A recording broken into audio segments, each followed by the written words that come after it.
Hello everyone, auto course unit हम पढ़ रहे थे। इसमें हमारे 2 लेक्चर हो चुके हैं। तीसरा लेक्चर है हमारा प्रोस्टाग्लैंडिन के ऊपर। अब प्रोस्टाग्लैंडिन क्या होता है, इसे हम पीजी भी बोलते हैं, पीजी से डिनोट करते हैं मेनली। प्रोस्टाग्लैंडिन क्या होता है, केमिकल्स होते हैं जो किसके फॉर्म होते हैं, अरेक्नोइड एसिड के। अरेक्नोइड एसिड के फॉर्म होते हैं। अरेक्नोइड एसिड 2 फॉर्म में होता है, पहला और दूसरा। पहला साइक्लोऑक्सीजिनेज, दूसरा लाइपोऑक्सीजिनेज।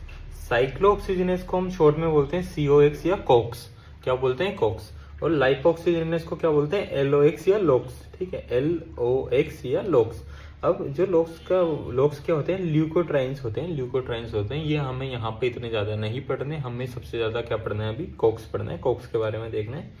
तो प्रोस्टाग्लैंडिन क्या होता है, अरेक्नोइड एसिड के फॉर्म होते हैं। कौन सा फॉर्म होता है, साइक्लोऑक्सीजिनेज या कोक्स। ठीक है, अब ये जो कोक्स हैं ये 2 टाइप के होते हैं, कोक्स 1 और कोक्स 2। साइक्लोऑक्सीजिनेज 1 और साइक्लोऑक्सीजिनेज 2। ठीक है, ये 2 टाइप के कोक्स हमारे पास हो गए। आगे जाके हमें कोक्स इनहिबिटर भी पढ़ने, तो वो भी 2 टाइप के पढ़ने। नॉन सेलेक्टिव मतलब जो कोक्स 1 और कोक्स 2 दोनों को इनहिबिट करेगा। सेलेक्टिव कोक्स 2 मतलब जो सिर्फ कोक्स 2 को इनहिबिट करेगा। इनहिबिटर हम आगे जाके पढ़ेंगे, वो बाद में बात करते हैं। अभी हम देखते हैं कोक्स के 2 टाइप होते हैं, कोक्स 1 और कोक्स 2। ठीक है, ये हो गया प्रोस्टाग्लैंडिन। प्रोस्टाग्लैंडिन अरेक्नोइड acid cyclooxygenase. Cyclooxygenase 2 part, COX 1 और कोक्स 2। ठीक है, अब ये जो प्रोस्टाग्लैंडिन होते हैं इनके यूज क्या क्या हो सकते हैं। पायरेक्सिया, पायरेक्सिया रुकवाने में नहीं, पायरेक्सिया करवाने में। ठीक है, promote healing of peptic ulcer. Peristaltic movement ये बढ़वाता है, पर्जिंग इफेक्ट करवाता है, डायरिया।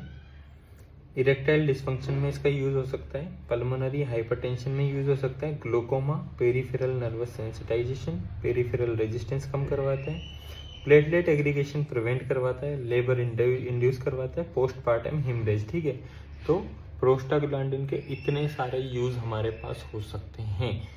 इसके बाद अगर हम बात करें प्रोस्टाग्लैंडिन एनालॉग या अब नेचुरल तो प्रोस्टाग्लैंडिन थे, अब हम जो ड्रग यूज करते हैं प्रोस्टाग्लैंडिन की जगह वो पीजी एनालॉग होते हैं। क्या क्या हो सकते हैं, डाइनोप्रोस्टिन। डाइनोप्रोस्टिन क्या करवाता है, labour induction, mid term abortion या टर्मिनेशन ऑफ प्रेगनेंसी करवाता है। डाइनोप्रोस्ट मिड टर्म अबॉर्शन में काम आता है। कार्बोप्रोस्ट होता है, वो मिड टर्म अबॉर्शन और कंट्रोल करवाता है पोस्टपार्टम हिमरेज या PPH को।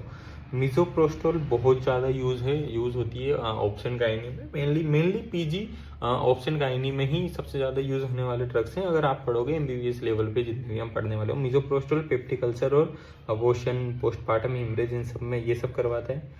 इपोप्रोस्टिनोल क्या करवाता है, पल्मोनरी हाइपरटेंशन में ये काम आता है। लेटेनोप्रोस्ट ग्लूकोमा या टॉपिकल, ग्लूकोमा में यूज करते हैं टॉपिकल, ये है ना। टॉपिकल क्या होता है, रूट ऑफ एडमिनिस्ट्रेशन एक होता है, अगर आपने नहीं देखा तो जनरल फार्माकोलॉजी में जाकर देख लें।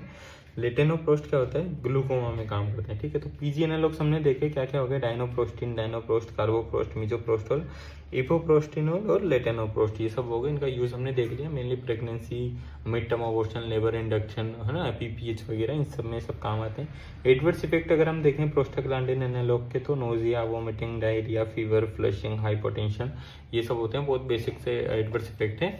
बस इतना ही हमें पढ़ना था प्रोस्टाग्लैंडिन के बारे में कि क्या होता है। अरेक्नोइड एसिड का फॉर्म होता है, 2 टाइप के होते हैं, कोक्स 1, कोक्स 2। इनका यूज और एडवर्स इफेक्ट हमें देखना था।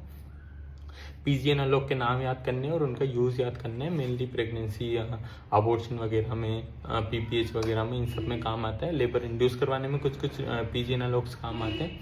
इसके बाद बहुत ज़्यादा इंपॉर्टेंट लेक्चर हमारे होने वाला है NSAID, non steroidal anti inflammatory drugs. तो मेक श्योर करें आप वो जरूर देखें और चैनल को सब्सक्राइब करें, ताकि इसी तरह मैं फार्मा की वीडियोस लाता रहूं और आप सबसे यूज करके अपनी फार्मा की नॉलेज बढ़ाते रहें या UC में आपके लिए हेल्प हो जाए। ठीक है, थैंक यू।